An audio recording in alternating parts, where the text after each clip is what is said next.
what's up? This is the next video that I'm doing.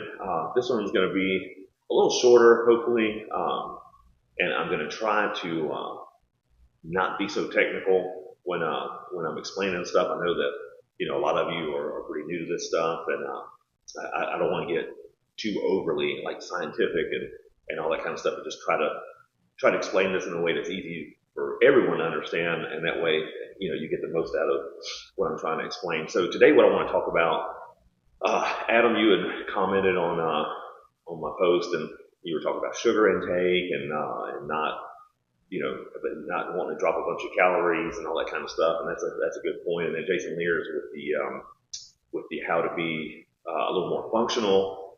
We can go on hikes and play with your kids and all that kind of stuff. So we're going to touch on those two things a little bit today, and hopefully it won't be too drug out, and I won't get off topic and get derailed like I typically do. So with the sugar part, first let's go back to just some basic nutrition here. So depending on what you're trying to do, because everybody's trying to do something different. You're trying to either gain, you're trying to lose. I mean, some are going for strength, some are going for hypertrophy, some are endurance. So it's really hard to narrow it down to just one type of plan, because everybody's doing such different things. So what I typically do, and that's now again, this is what works for me, what works for Kaylee, and what's worked for some of my clients. You feel free to play with it a little bit, and then you can kind of see where you get the best results from. That this is nutrition is not a one size fits all type deal. Everybody has different lifestyles, different jobs, all that kind of stuff. So you got to kind of try to manipulate it a little bit within the parameters of what makes sense, right? I mean, you're not going to reinvent the wheel. I mean, it's at the end of the day, it's still calories in versus calories out. So let's start with calories. Calories, it's a form of measurement. It's energy. It's energy expended, energy taken in. So when you see calories on food, that is the amount of energy that you're putting into your body. So, the amount of effort you're putting in, the amount of energy you're burning is measured in calories. So the biggest thing with sugar is not very satiating. It's very palatable, it's delicious, but it's not very satiating. So one of the things that people run into and it starts to give them issues is they drink their calories, which to me is one of the worst things to do. And this is not me getting off topic. This is just one of those common things people do. Is they, when you go out to eat, you may have a 500, 600, 700 calorie meal, and then you'll have a soda with it, and then just a regular Coke or whatever, depending on the size, could be a couple hundred calories. Where now that 500 or 600 calorie meal turn into a 700 or 800 calorie meal unnecessarily, where you could have just had some water or or a Diet Coke or a Coke Zero or something like that, and you could have saved 200 calories. I mean, hell, if you did that, 3 times a week, I mean, that's a savings of like 800 calories just on liquid. If it was just one meal 3 times a week. So that's a big saving there. And, when you drink those kind of things, it doesn't really make you that full.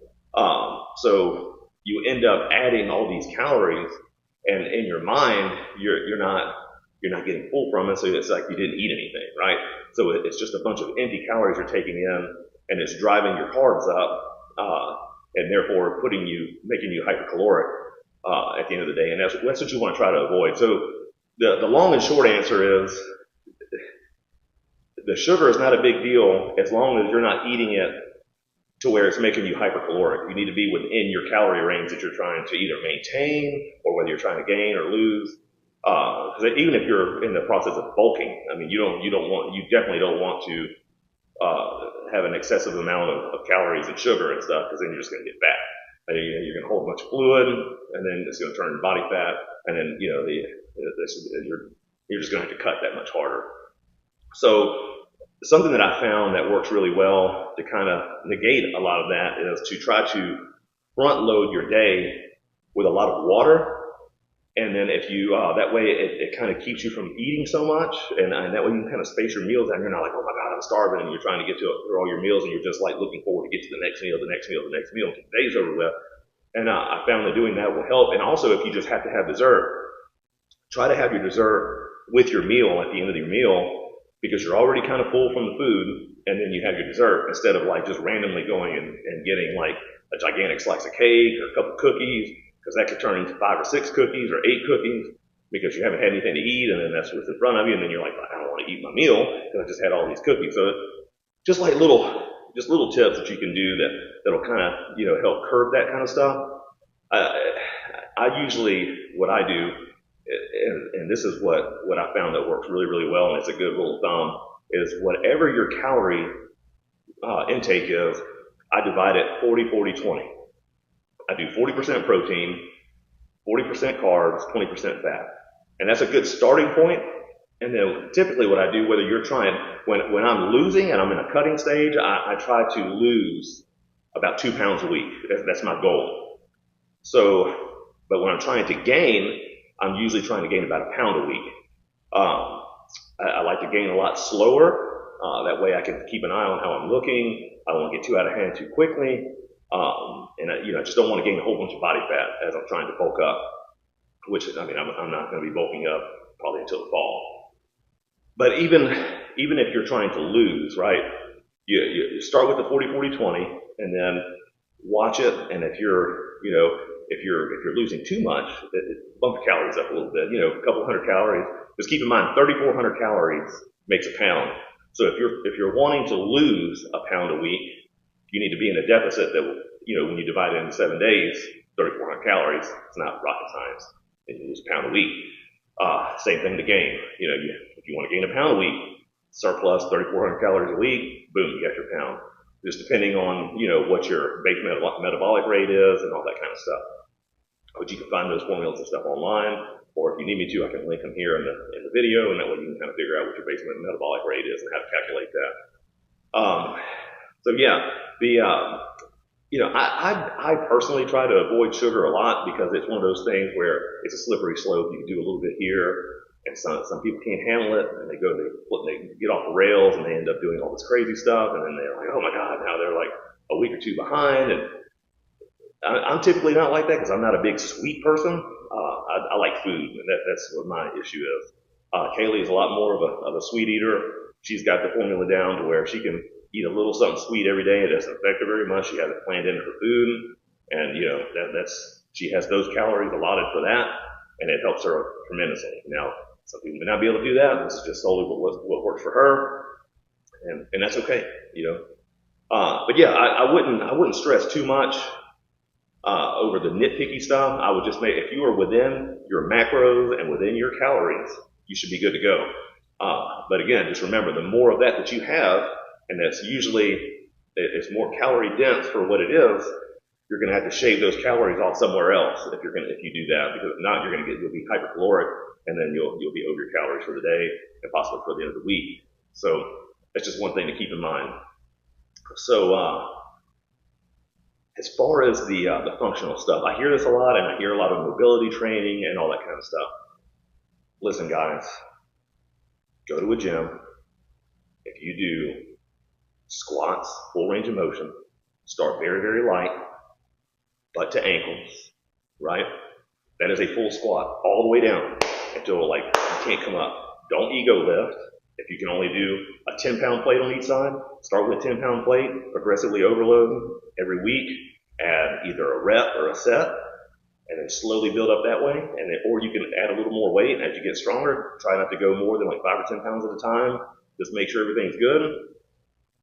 If you can get to where you're doing full range of motion squats, full range of motion bench press, none of this you get on there and you're just repping it out. I'm talking big, deep stretches, where it feels like your shoulder's going to rip off. Bring that bar down, come way back, stretch, pause, lift nice and slow in the eccentric. Same thing with shoulder press. Come way down here. Get those dumbbells on the outsides of your shoulder. Press it up. Curls all the way down, all the way up. Everything you do. Triceps extensions.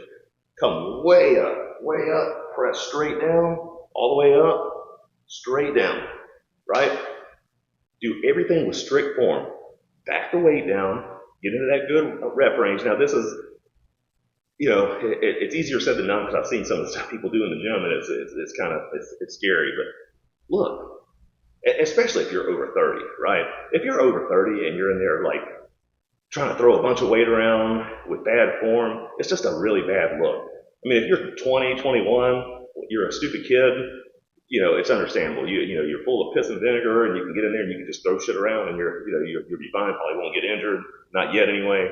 But dude, look, if you're in your 30s and 40s, and you're sitting there doing like lateral raises, and you're throwing it up and letting it fall down, and you just don't do that. It looks ridiculous, and you're not getting anything out of it. But if you do those things and you do it consistently and repetitively, there's no reason that you shouldn't be mobile. You'll be stronger, you'll be fitter, you'll be able to cut down on your rest in between sets. You'll have no hip pain, you'll have no back pain, no knee pain, shoulder pain. Just the main thing is do your basic movements, all your big compound movements, and do them with strict, good form. Back the weight down. Back the weight down. If you cannot do 8 to 10 reps to 15 reps with whatever weight you're using, you need to back it down. There's no need to have to do, as heavy as you can go for 3 reps when you're trying to, pick your grandkids up and stuff. Progressively overload, get yourself a little bit stronger, take care of your connective tissue, tendons, ligaments, joints. You do all those things right, you won't have to worry about all this gimmicky stuff.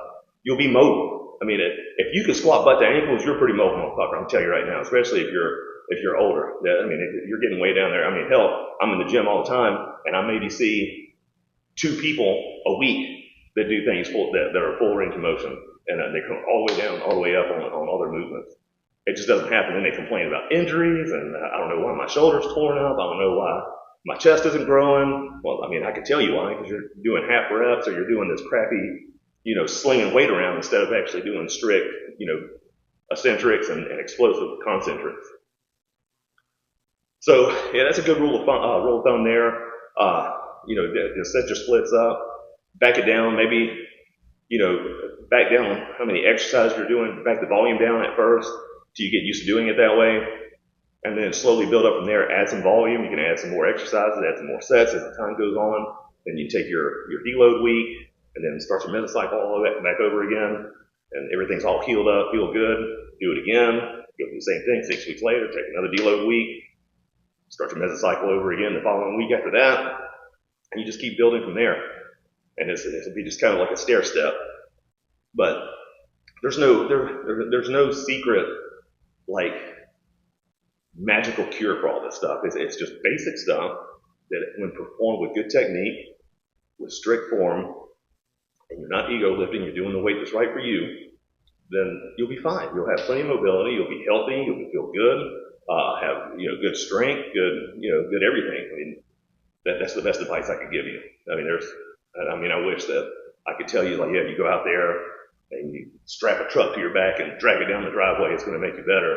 I mean, it's just fundamentals, and stick to the basics, and you'll be good. Don't overthink it. Don't let anybody try to tell you any different. I mean, it's worked for years and years and years and years. It's not going to change now. That's the end of this video. I hope this is a little bit of, pretty decent help. I hope it answered a couple of your questions. Some of the other stuff's a little more in depth, a little more complicated, so I'm trying to figure out how I'm going to word all this stuff to where, I don't get canceled.